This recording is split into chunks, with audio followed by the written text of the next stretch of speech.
All right, so this lesson we're looking at mostly areas, and we'll eventually see how that connects to distances. But we'll start to look at one of the fundamental ideas of integral calculus, which is trying to determine the area under a curve, which again, if you compare it to which is one of the most fundamental ideas of differential calculus, which is finding the slope of a curve, the two seem fairly unrelated. And within a few lessons, we'll see how they are actually quite closely related. But what I have here are three different versions of the graph, y equals root x. You can see in red the graph of root x. And I'm trying to approximate the area between the x-axis and the curve in three different ways. And if you look at, maybe I'll focus on this. The expression on the left, I'm trying to approximate this area. Really, I'm trying to approximate this area that I'm highlighting in green, but with a series of rectangles. And so for this example on the left, all these rectangles have a width of 1 unit. So again, if we look at, zoom in a bit, I have 4 identical rectangles. They all have a width of exactly 1. So the area of each of these rectangles is very simple. It's 1 times the height. The height of each of these is set to be matching up with the left endpoint of the curve. So for example, this first rectangle, which actually has no height, is because on the left of that rectangle, the endpoint matches up with a height of 0, an output of 0 in the curve. Perhaps a little more straightforward is if I look at these other points. Notice the left of each of these rectangles matches up with that point I've drawn a little red dot at, which again matches up with a point on the graph of y equals root x. And so what I look at here, if I were to find the area of these 4 rectangles, or really 3 because one of the rectangles has no area, that would give me an estimation for this total area. It would definitely be an underestimate. I mean, if I compare that to what I'm trying to eventually figure out, which is all of this, I can clearly see those 3 rectangles or 4 rectangles is covering less than the total area I'm trying to figure out, but it's an estimate. Another way of approaching it is to find, again, 4 rectangles where the rectangle's height is set at the midpoint of each of these. They have the exact same width. Notice each of these, again, has that exact same width of 1. But this time, the height of each is set to the middle of these intervals. So if I look at these, this would be 0.5, 1.5, 2.5, 3.5. And I can see that estimate I think would make, in this case, a better estimate for this area than the previous example. I think that the area under this curve is better approximated by, in this case, these 4 rectangles. Although it's hard for me to tell if my estimate would be a little too high or too low by just looking at it, but it'd definitely be a better estimate in this case. Please don't think that midpoints will always be better. And the other example is when we have all our rectangles set at the right endpoint. And again, the right side of these intervals. All right, so first let me explain. We can just see now a visual of how all of these would estimate the area of this region. The left endpoint in this case would definitely be an underestimate. The right endpoint would definitely be an overestimate. So in this case, that middle, using the midpoints would definitely be the best. But eventually, I don't want just an estimate. I want to be exact, the exact area of this. With that said, though, let's connect this back to sigma notation. And so what I have here is the sum of all values of root x from 0 to 3 times 1. Now, what does this represent? Well, this root x times 1 represents the width and height of each of these 4 rectangles. Root x being the height, and maybe I'll label that right there. That represents the height of any of these rectangles, and 1 is the width of any of these rectangles. And again, area of a rectangle, height times width, length times width, however you want to look at it. So they all have the same width. It's the height that's changing every time. And so in this case, if you look at the 0 to 3 part, that's because my endpoints, my first endpoint's at 0, 1, 2, 3 is my last endpoint. And so that's why this particular sigma notation connects back to that visual there. So let's calculate this. And a calculator will quite soon come in handy, but let's remember how we read this. This really means the square root of 0 times 1 plus the square root of 1 times 1 plus the square root of 2 times 1 plus the square root of 3 times 1. And then we stop there. Because we're starting at 0, we're ending at 3, as you can see from the sigma notation. All those little 1s I don't really need. So really, this is the same as 0 plus root 1, I don't need the root one. 0 plus 1 plus root 2 plus root 3. And if I decimalize that, I get about 4.15 square units. And again, I can tell, compared to the actual region underneath here, that is an underestimate. And so keep in mind that sigma notation we see there, what we have here are the areas of individual rectangles, the height and the width. The width is a constant, in this case always 1. The height is what's varying, and the height, though, is dependent on that curve, in this case root x. And again, to get this 4.15, I just typed 1 plus root 2 plus root 3 into a calculator. All right, so let's do the same thing for these other estimates. Now, I can see the midpoint one will definitely be more accurate. But how can I write this in sigma notation? Well, one thing you may or may not recall about sigma notation is you can't do this. I can't start at 0.5. By convention, I have to start at an integer. And so I'm just going to start at 0 again and go to 3. And my width will be unchanged. The width is still 1. What's changing is my height. It's not the same as, my first height is not at 0. My first height's at 0.5. The next one's at 1.5 on the x, 2.5, 3.5. So it's always, I can say, the same x values as I had for this example right here, but plus 0.5. So my height will be, I can say, the same as root x plus 0.5. I need to give myself a little bit more space.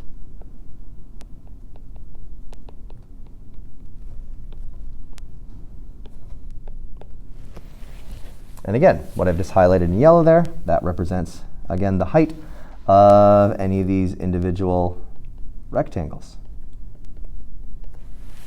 So notice, if you work your way from 0 to 3 for x, you get 0 plus 0.5, 1 plus 0.5, 2 plus 0.5, 3 plus 0.5, which matches up with the midpoints of each of those rectangles. So there's my expression in sigma notation. Again, the convention of sigma notation, you can't have, or I'll say it the other way, you must have integers or whole numbers for these. And so with that said, now to calculate this, it's fairly routine. So everything's times 1, so all I really need to do is, I'll kind of go down here, really have the root 0.5 plus root 1.5, and so on, all the way to root 3.5. All those is times 1, so I'm not going to bother writing that down. And you decimalize it, you get about 5.38. Notice, not surprisingly, it's a larger number than we had from before, because I knew this was an underestimate. But the most important part is realizing how really, again, I have all these little rectangles I'm adding up. In this case, they all have a width of 1. And again, the height is varying. In this case, the height is based on the midpoint. And because each had a width of 1, the midpoint was 0.5, 1.5, and so on. And lastly, the right endpoints. So again, I can set this up in sigma notation. Now, if I want, I could start at 1 and go to 4. That's perfectly valid. If you look at these 4 points, my first point is at 1. Right? Honestly, in isolation, I think that's the best way of approaching it. But just to make it kind of compare to everything else, I'm going to still go from 0 to 3. But then my first height will be not x, it'll be x plus 1, all times 1. You may recall with sigma notation, there's always more than one way of expressing it. But in this case, again, the width of 1 doesn't really matter. Time multiplied by 1 doesn't change things. So if I actually work this out, in the end, I get root 1 plus root 2 plus root 3 plus root 4.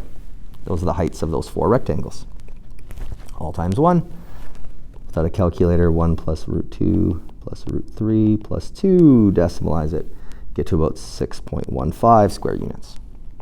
And so just from looking at these visuals, I can tell that this is the best estimate so far.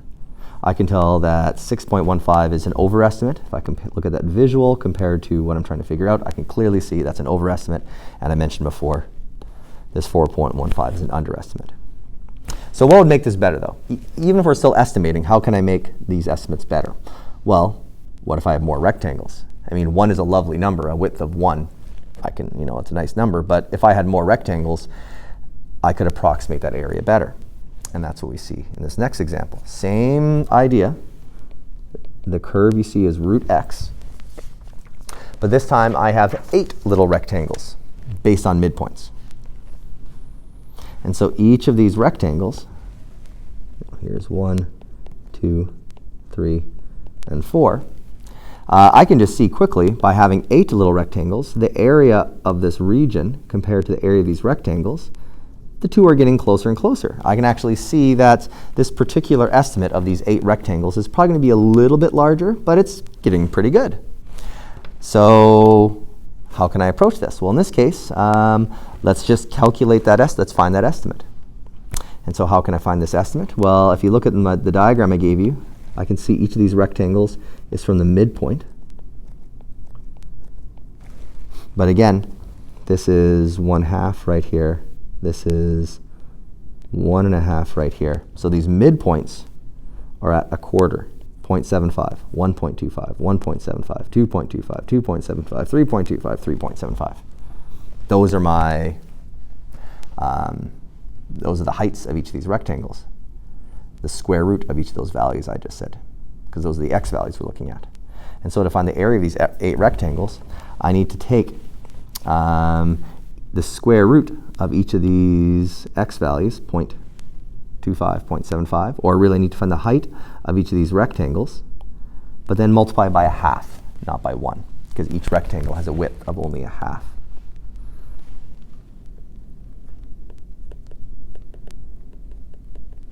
That's it. Because they all have the same width, I can really just add up all the heights and then just multiply by 1/2 at the end. It's the same thing. However, in the end, yeah, I have a fair number of little steps here. For example, that first rectangle, the one I'm going to highlight in yellow right here, that has a height of the square root of 0.25, because the x value of that midpoint is 0.25, and the height is based on the square root of the x value.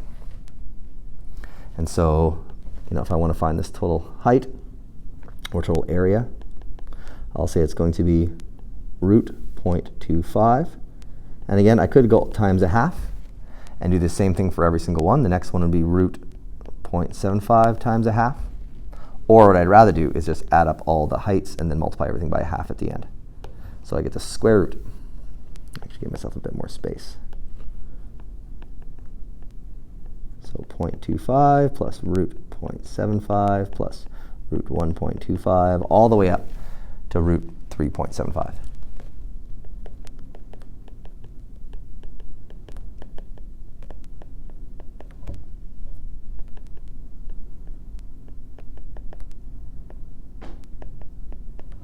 And so that represents all these heights. But again, they're all being multiplied by 1/2 because that's the width. That will represent the total area of all those 8 little rectangles. And yeah, type this into a calculator, blah, blah, blah. Type it in. You should get about 5.35 square units. So I now know that that's my best estimate yet. I compare it to what I had before. I had 5.38 for my midpoints last time. So from going from 4 rectangles to 8 rectangles, I got a better estimate. So what if I want to make it even better? Well, what if I made each width 1/4 instead of 1/2, which means I'd have 16 rectangles. Or what if I made it an 1/8, and so on. The skinnier you make each rectangle, the closer and closer our estimation gets to being the actual value. And again, the whole idea is eventually we're trying to understand the idea about how we can find the area of sort of any curve. And so the basic fundamental idea right now is it's realizing, okay, yeah, it's a bit annoying to find the area of all these little rectangles. But the fundamental idea is that the more rectangles I have, the better my estimate gets. And there's no limit to how many you can have. Which leads us to the idea is, what if you had an infinite number of infinitely skinny rectangles? My first examples, I had 4 intervals. Then I had 8. And I mentioned, what if I had 16 intervals? Or what if I had 1,000 intervals? Or what if I had 1,000,000 intervals? Or what if the number of intervals approached infinity? The more intervals we have, the skinnier and skinnier and skinnier these little rectangles get. And the more and more and more our approximation approaches the actual exact area. And that idea leads us to what we call the Riemann sum. And what you see here, this visual here, is the idea of what I was just describing. Imagine this interval from 0 to 4, like we've been doing every time, for the graph y equals root x. But now imagine if we just kept making these rectangles skinnier and skinnier and skinnier, eventually it wouldn't be an estimate at all. If the number of rectangles approaches infinity, that means the width of each rectangle approaches 0, and which means the area you get is no longer an estimation. And that idea, which is fairly abstract, is what we see kind of written right here. So we have a sigma notation, but this time set up slightly differently. Again, this right here still represents the height of each rectangle. That's still height. And this is width, the change in x. That's my width, which again is approaching 0, the more and more rectangles you have. That's my width. This is height. And again, the root x is because this is all based on the graph of root x. That I, right there, or right there, that represents the interval number. Like the rectangle, the first rectangle, the second. And we're going from, I is going from 1 up to some number. But the idea is, what if, that's essentially the number of rectangles. My first example, you can think of the first example I gave you today, that was a 4. And the second example, it was an 8. Well, the idea is, OK, what if we eventually, that approaches infinity? That's what I was kind of mentioning before. And as n approaches infinity, then the width, again, approaches 0. And so you get infinitely many, infinitely skinny rectangles. And everything I'm describing is what is being this is the notation for it right now. And again, it's called the Riemann sum. It's sigma notation, but with an infinite number of rectangles. And this here represents the sort of interval we're looking at. Because if you don't have this part here, if I erase this for a moment, the 0 to 4, suddenly we don't know when where this interval starts and stops. And that's why we have this little interval right here. So that represents the interval that we're trying to find the area of, 0 to 4. Now in reality, again, this is more just about notation. Because just given this, if I give you something like this, a good question is, OK, how do I calculate that? Well, eventually we'll get there. But right now it's just about understanding how to read this and really what this means, all these infinitely many rectangles that are infinitely skinny. And again, don't lose sight of what I keep highlighting here. This first part here in yellow, that's the height of each of these infinitely many rectangles. And the root x this time, sorry, not root x, delta x this time. The change in x. That's the width. And the larger n is, the skinnier those rectangles are. And the larger n is, the more accurate this is. So with that said, what if we had a sort of an applied problem, what would the area represent? Because a perfectly good question is, why do we care about finding this area? Like, what does it represent? And depending on the function we're looking at, the area can represent something actually quite pleasant or quite important. And it's pretty easy to overlook that.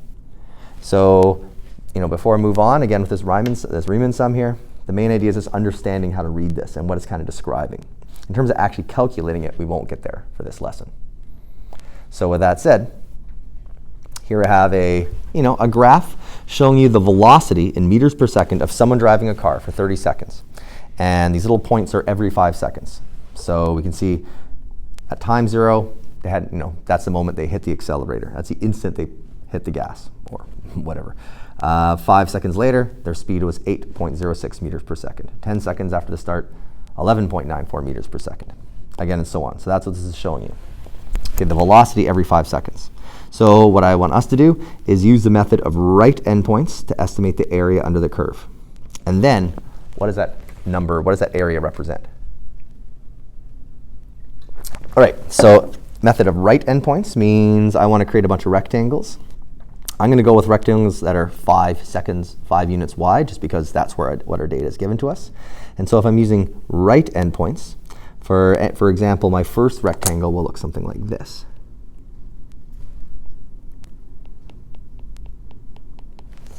The width is 5, the height is 8.06. And my second rectangle would be right here. And my third, and so on. So I'm visualizing the rectangles we have here. And since I've asked you to find the area of the rectangles using right endpoints, that's why every 5-second interval I'm looking at the point on the right, not on the left.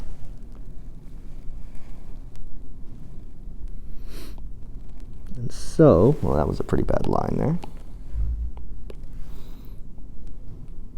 Let me just grab my highlighter.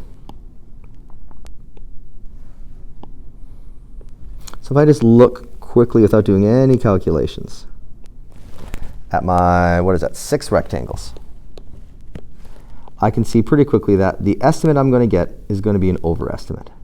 Especially in the first chunk, my rectangles are always larger than the actual area. So again, if I look at these are my 6 rectangles that we're going to figure out the areas of. Add those all up together, I get an estimate for the area under this shape. But again, what we're trying to do is use that to estimate this region here.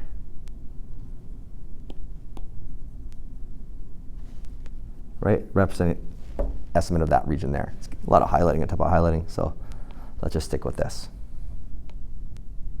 All right, so let's find this area, which again, I can tell is going to be an overestimate. But then after that, really the most important thing to me is, what does this area represent? So I have 6 rectangles. The heights are all the right endpoints. So for example, the first rectangle has a height of 8.06 units. The second rectangle has a height of 11.94, 22.78, and so on. And so each of those has a width of 5. So I could, for example, that first rectangle, I could go 8.06 times 5 plus the next rectangle, 11.94 times 5, or I can add all these up and then multiply by 5. And that's what I'm going to do. So the area of all of these will equal 5, that's my width, times all these many heights.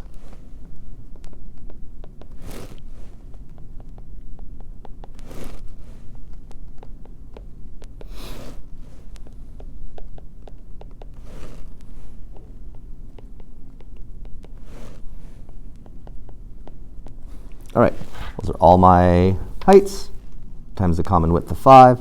Multiply all this together. And yeah, like I said, I find it a bit annoying typing all these things in. You get about 586, I think, 0.1 square units. So that's my estimate for that area. That's the area of those 6 rectangles, which again, I know is a little bit more than the actual area under that sort of curve. However, what does this number represent? What are the units? Well, for that, let's think about what we just calculated. All of this here represents the height. And what were the units of the height? The height was velocity. My y outputs. So all of this is meters per second. And the 5 represents the width of each of these, which is 5 seconds. So it's seconds times meters per second. Well, seconds times meters per second, the seconds cancel out. So my units are just meters, which means the units of this area are meters. Not meters squared, not square units, not anything else but meters. The units of this area we figured out are meters, which gives us a very strong indication about what this represents. This represents the total area, this represents the total distance we have driven in the first 30 seconds. We traveled just over half a kilometer. That's what that represents. That's the total distance we've driven. It is an overestimate because, again, all these regions here are greater than the actual curve, even though it's compensated a little bit by these little chunks here. But it's an estimate, and it's an estimate of the total distance we've traveled.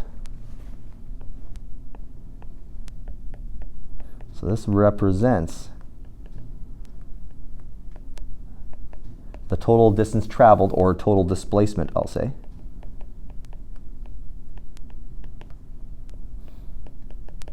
after 30 seconds.